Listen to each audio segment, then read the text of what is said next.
जिस नेता ने अपने कार्यकर्ताओं को त्याग दिया, जिस नेता ने अमेठी को छोड़ दिया, अमेठी ने इस बार उस नेता को छोड़ दिया, तो इसमें आश्चर्य की क्या बात है। तो मैं पुनः कहती हूँ कि मैंने राहुल गांधी को चुनौती दी थी, लेकिन उनके प्रॉक्सी जयराम रमेश बोल रहे हैं। तो इस नेता में क्या इतना भी दमखम नहीं है कि अपनी बात अपनी जुबान से खुद बोल ले? तो जो खुद के लिए बोल नहीं सकता, वो दूसरों की आवाज कहाँ से बनेगा? घटिया। मैंने आज तक ये शब्द राहुल गांधी के लिए इस्तेमाल नहीं किया।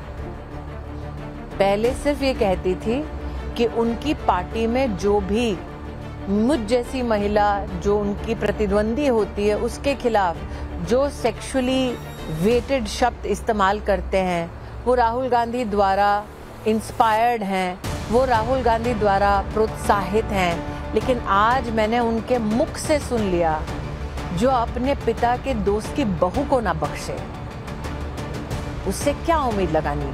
घटिया is the only word I have for Rahul Gandhi. Smriti ji, Bharat Jodo Yatra में अमेठी, रायबरेली और इस बार तीसरी बार थी चुनाव हारने के बाद जो राहुल गांधी वहां आए, लेकिन कोई अनाउंसमेंट नहीं आई। जयराम रमेश जी ने ज़रूर कहा, उन्होंने आपका चैलेंज सुना, स्वीकार किया और कहा कि अगर राहुल गांधी की मंशा होगी, अगर वो तय करेंगे तो वो ज़रूर अमेठी लौटेंगे। आपको लगता है राहुल गांधी इस बार अमेठी से चुनाव लड़ेंगे? देखिए नाविका जी, सबसे पहले तो मैं आपको बता दूं, चुनौती मैंने राहुल गांधी को दी थी, जवाब जयराम रमेश दे रहे हैं। और शायद यही राहुल गांधी के नेतृत्व का, अगर मुझे अनुमति हो तो कहूं, पहला फ्लॉ है कि वो सीधा संवाद नहीं करते उनसे भी जो उनके संरक्षक हैं, समर्थक हैं, और उनसे भी जो उन्हें चुनौती देते हैं। एक नेता जब सीधा संवाद करने में अक्षम हो, एक नेता जिसको सहारे की जरूरत हो अपने उस क्षेत्र में जो 5 दशक से उसके परिवार का गढ़ रहा हो, एक नेता जो 5 दशक के गढ़ में जब आता है तो जनता तो छोड़ दीजिए, किसी ने आज तक प्रश्न नहीं किया कि अमेठी में कांग्रेस का कार्यकर्ता कहाँ था।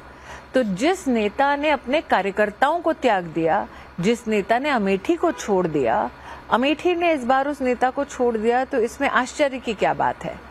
तो मैं पुनः कहती हूँ कि मैंने राहुल गांधी को चुनौती दी थी, लेकिन उनके प्रॉक्सी जयराम रमेश बोल रहे हैं। तो इस नेता में क्या इतना भी दमखम नहीं है कि अपनी बात अपनी जुबान से खुद बोल ले? तो जो खुद के लिए बोल नहीं सकता, वो दूसरों की आवाज कहाँ से बनेगा? खुद की बात उन्होंने बोली है, और जो बोली है मैं आपको सुनवाना चाहती हूँ, क्योंकि उन्होंने वाराणसी के बारे में जो कहा, जनता उस पर अभी जो विचार रखेगी आप सुन रही होंगी, लेकिन आपको सुनवाना चाहती हूं, दर्शकों को सुनवाना चाहती हूं राहुल गांधी का ये बयान। वाराणसी में देखा मैंने, रात को बाजा बज रहा है, ठहर जा, बाजा बज रहा है, वहां पे शराब पिए सड़क पे लेटते हुए बाजा बज रहा है। यूपी का भविष्य रात को शराब पिए नाच रहा है, डांस कर रहा है नशे में। दूसरी तरफ राम मंदिर खुलता है, राम मंदिर में आपको नरेंद्र मोदी दिखेगा, आपको अंबानी दिखेगा, आपको अदानी दिखेगा, आपको हिंदुस्तान के सबसे अरबपति दिखेंगे, आपको एक पिछड़ा नहीं दिखेगा, आपको एक दलित नहीं दिखेगा, आपको एक आदिवासी नहीं दिखेगा। क्यों नहीं? स्मृति जी, राहुल गांधी का मैसेज क्या है, वो कहना क्या चाह रहे हैं? गुस्से में बहुत नजर आ रहे हैं। देखिए, अगर आपको विश्लेषण करना पड़ रहा है कि वो कहना क्या चाह रहे हैं, इसका मतलब उनके कहने की क्षमता पे भी एक प्रश्न चिन्ह है। लेकिन नाविका जी, जो ये कह रहे हैं, अंग्रेजी में एक वाक्य में अगर आपकी अनुमति हो तो कहूँ, he positions himself to be politically sane but he is actually institutionally very erratic.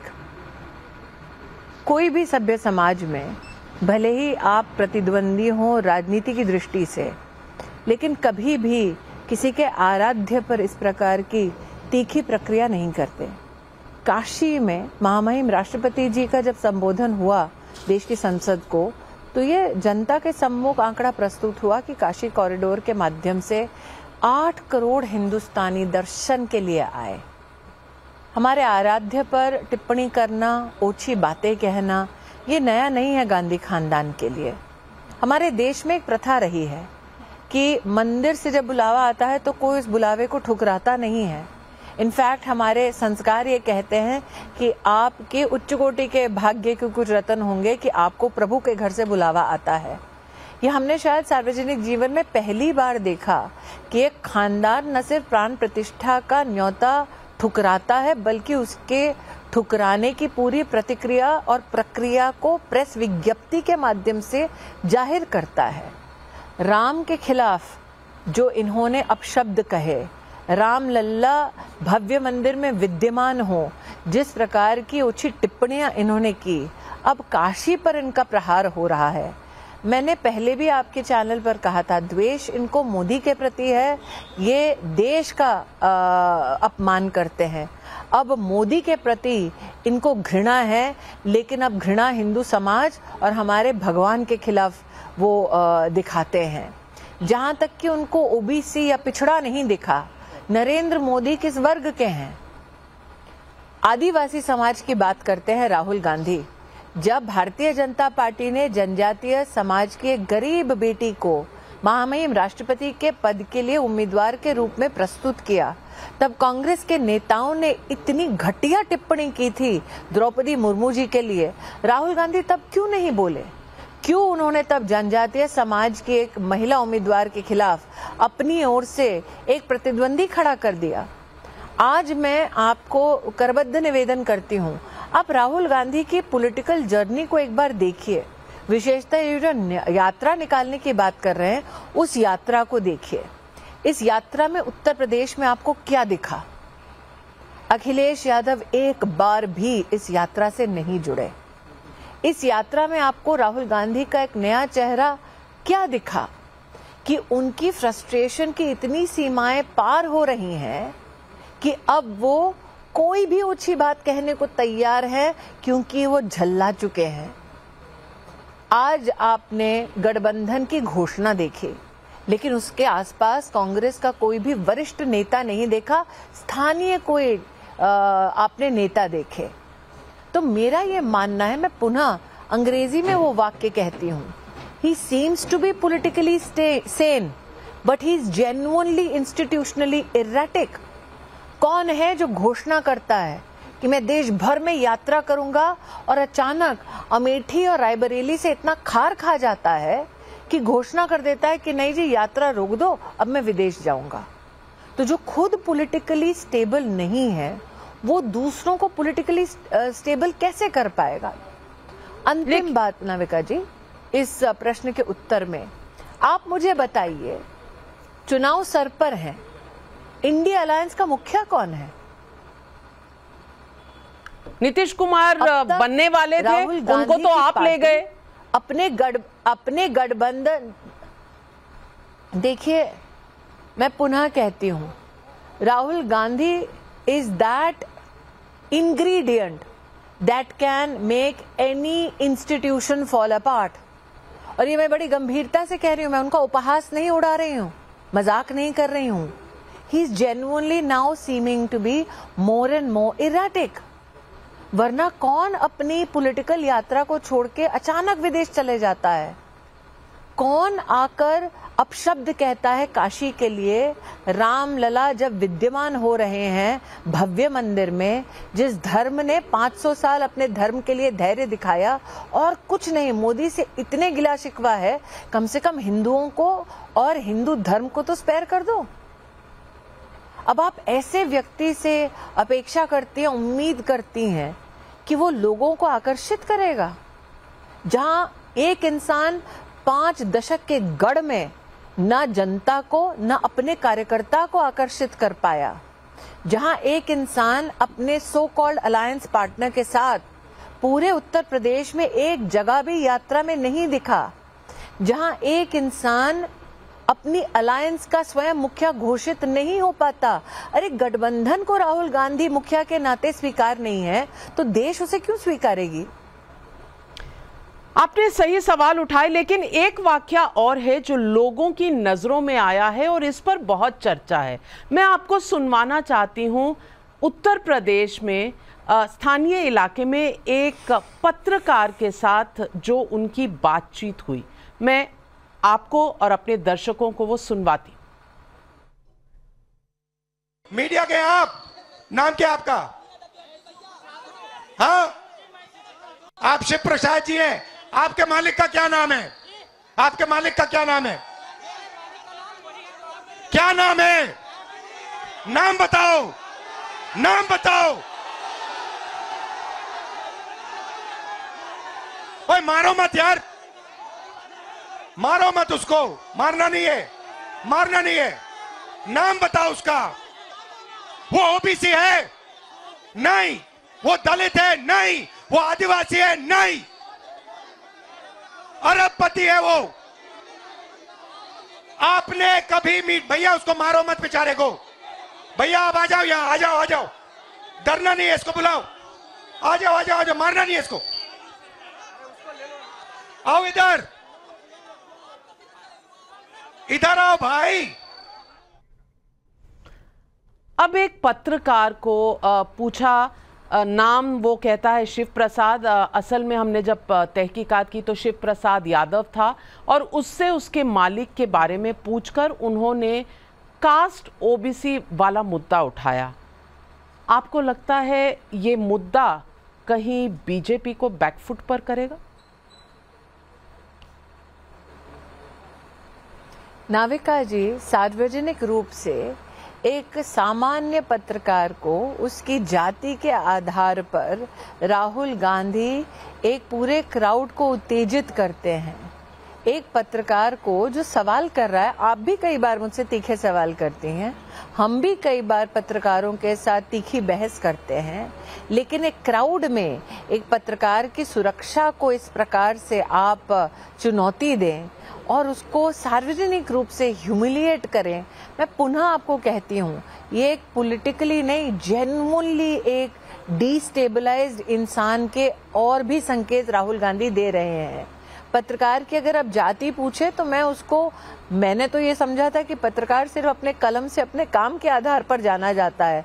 अब समझ में आई कि पत्रकार को उसकी जाति, उसके वर्ण, उसके वर्ग के हिसाब से अब हमें चिन्हित करना पड़ेगा। तो अगर आप पत्रकार में ऐब ढूंढ रहे हैं, कहीं ना कहीं राहुल गांधी और राहुल गांधी के जो प्रस्तुतकर्ता हैं उनको समझने की जरूरत है कि अगर आपके माल में ही खोट है तो बिक्री आप क्या करेंगे जी?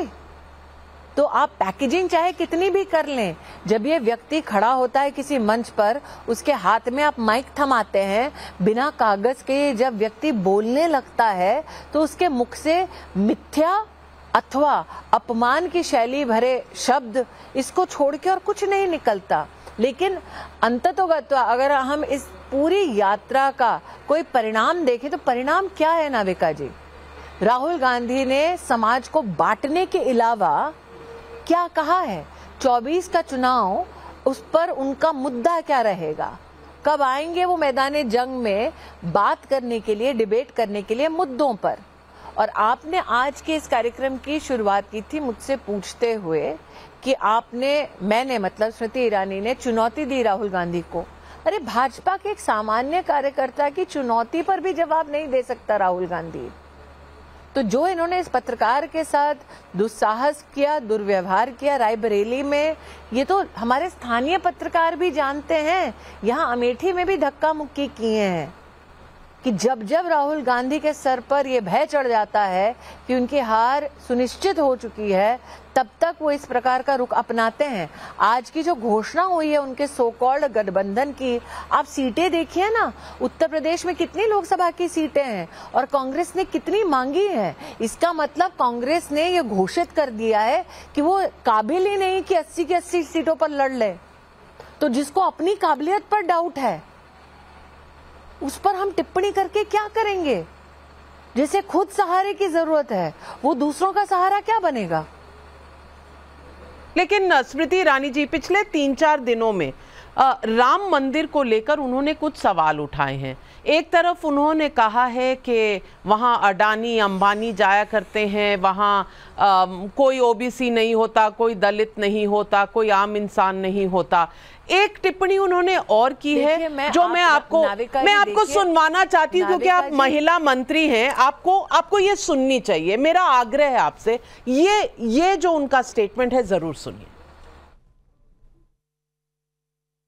एक तरफ ऐश्वर्या राय नाचती हुई दिखेगी, ऐश्वर्या राय नाचती हुई दिखेगी, डांस होगा वहां पे।